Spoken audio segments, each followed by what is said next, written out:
Здравейте, банда! В днешното видео ще ви покажем нещо малко по-различно. Ще ви покажем какво да гледате, когато избирате тротинетка втора употреба. И ще разберете според нас кое е най-важно, за да не ви прецакат. Гледайте!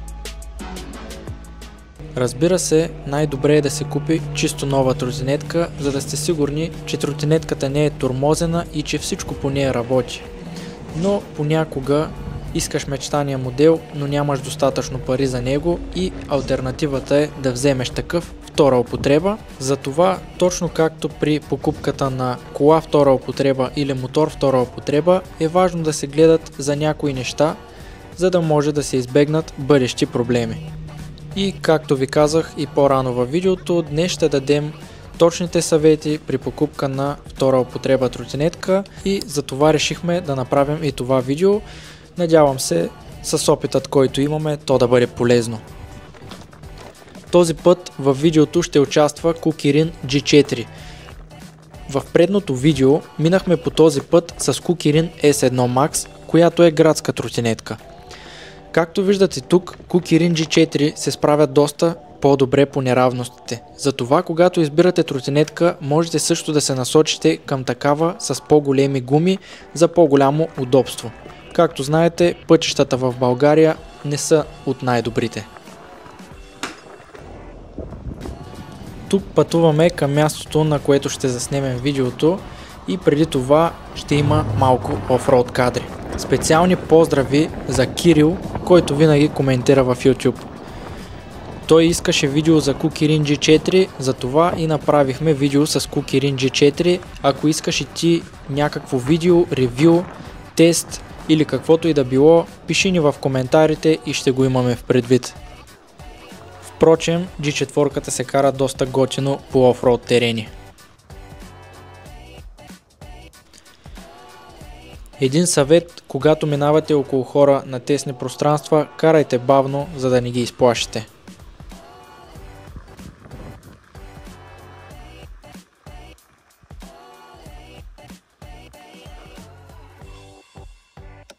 Паркирам я тук, за да си харесам място за снимане и да започваме с полезните съвети.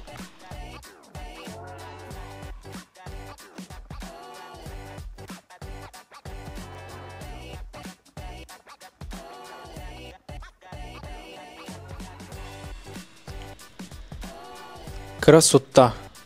Мисля да е там долу. Ако не си се абонирал за канала, можеш да го направиш сега и да ни подкрепиш, а в замяна ще получиш най-полезното съдържание относно електрическите тротинетки.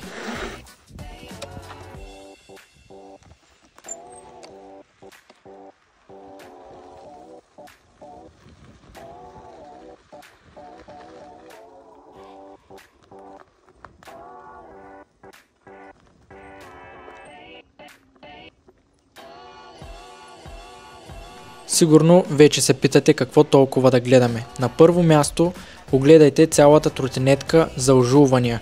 Това ще ви покаже колко клиентът всъщност е пазил тротинетката. След това огледайте състоянието на гумите. Не че не можете да си купите нови гуми и да ги смените, но те също са скъпи и са разход. А освен това, отново ще ви покаже колко всъщност клиента я е пазил. Гумата е хубаво да има някакъв остатъчен грайфер. На следващо място можете да проверите спирачната система и по-точно дискът и състоянието на накладките.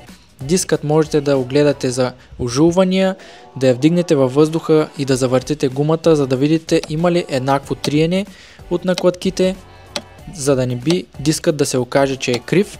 А също така, когато стиснете ръчката и тя потъва много, означава, че тротинетката е за накладки. Или може би жилото има нужда от реглаж. Ако тротинетката е с хидравлични спирачки, може би ще има нужда от доливане или смяна на маслото. Следващото нещо, което трябва да проверим естествено е дали тротинетката се стартира нормално. Проверете абсолютно всеки един бутон по тротинетката, като започнете от мигачите. Огледайте ги хубаво, в предната част трябва да свети мигача, в задната част също трябва да свети мигача и от лявата страна, и от дясната страна. Проверете също така дали при натискане на спирачката се активира и стоп светлината отзад. Естествено, хубаво е да проверите и фарът.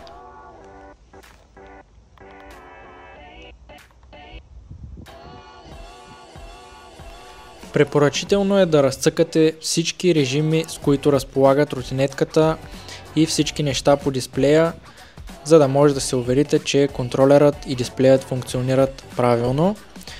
Проверете и клаксона, това не е просто прищявка, а това ще ви покаже дали всичко отдолу под дека е свързано правилно и се работи. Продължаваме с механичната част и окачването. Пробвайте сгъващият механизъм, той трябва да се сгъва лесно. Тротинетката трябва да е стегната и да няма луфтове. При движение на колелата не трябва да се чува никакъв шум и от лагерите. Огледайте амортисьорите, огледайте ги дали имат кал по тях, това също ще ви покаже дали тротинетката е пазена. Относно батерията, знам, че е трудно при покупка да се види за пробега на тротинетката, но ако има волтметър, можете да видите дали при подаване на газ волтовете падат твърде рязко. В края на видеото ще ви дам още един съвет за батерията. Проверете и окачването, не трябва да е твърде меко, за да не са изтървали амортисьорите. Когато проверявате окачването, слушайте и за шумове от скърцания. Все по-често виждам в групата мокри тротинетки, които се продават. Това за мен е сигнал, че тази тротинетка изобщо не е надежна, затова отбягвайте такъв тип обяви. Огледайте също и всички кабели, които са видими от външната страна. Те трябва да нямат никакви ожулвания и пречупвания по тях. Обърнете внимание и на кабелът за мотора, защото най-често той е оголен в задната част, където влиза в мотора. Това също би ви създало проблеми. Това са нещата, които се забелязват на пръв поглед, а сега ще ви дам и няколко съвета, които е малко по-трудно да хванете, но също са от голямо значение.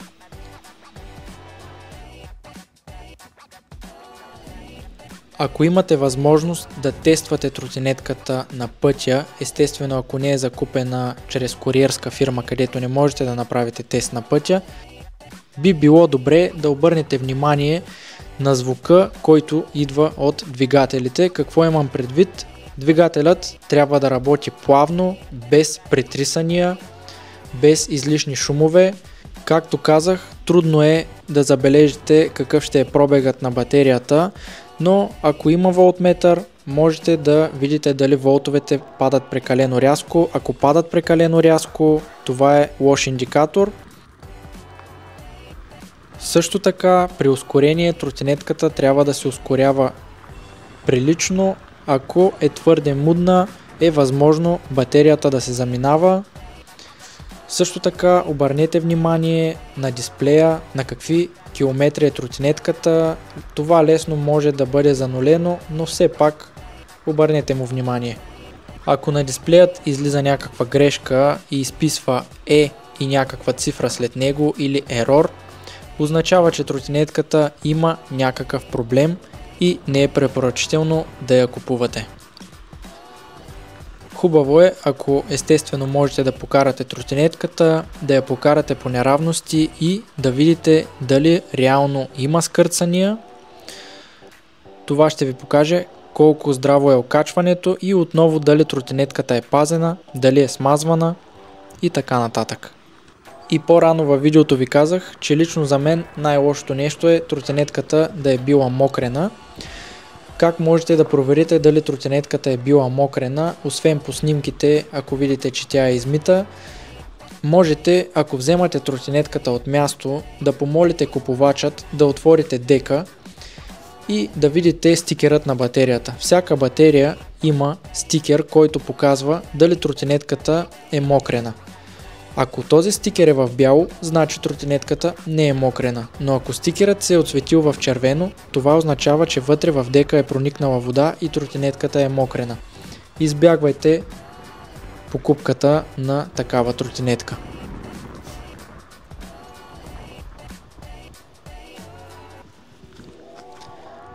Малко по-рано във видеото ви обещах и още един съвет в края на видеото, а ето го и съветът.